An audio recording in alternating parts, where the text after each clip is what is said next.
قاری صاحب، قربانی کے جانور میں کون کون سی چیزیں کھانا حرام اور مکروہ ہیں؟ صحیح احادیث کی روشنی میں مدلل جواب دیں۔ قربانی کے موقع پر یہ سوال اٹھایا جاتا ہے کہ جانور کے اندر بکرا ہو یا گائے ہو یا اونٹ ہو، اس کے اندر کون کون سی چیزیں حرام ہیں اور کون کون سی چیزیں مکروہ ہیں۔ تو یاد رکھیے کہ ایک حدیث تو ملتی ہے کہ جس کے اندر آتا ہے کہ جانور کی 7 چیزیں وہ مکروہ ہیں، اس کا کھانا ناپسندیدہ ہے۔ لیکن اگر وہ روایت صحیح ہوتی اور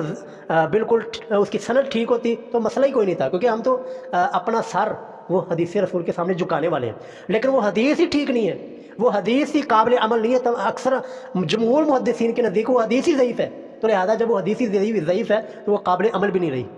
تو اب آ جائیں جی جانور کے اندر جی تمام کی تمام چیزیں، چاہے وہ اوجڑی ہو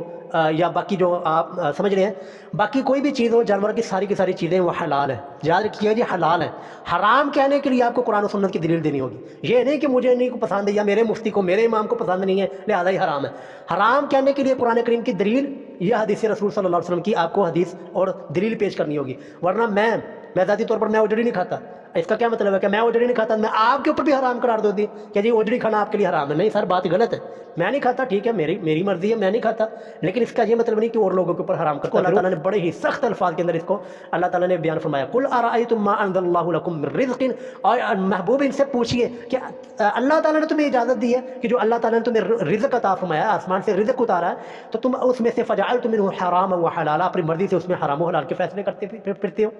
آگے اللہ تعالیٰ سورہ یونس کے اندر فرماتے ہیں اللہ اذن لکم، کہ اللہ نے تمہیں اس بات کی اجازت دی ہے جو چیز تمہیں پسند نہیں اس کو حرام کہہ دو، جو چیز تمہیں پسند ہے اس کو حلال کہہ دو۔ اللہ اذن لکم، اللہ نے تمہیں اس بات کی اجازت دی ہے، ام علی اللہ تفترون، یا تم اللہ تعالیٰ کے اوپر جھوٹ باندھتے ہو اور جھوٹ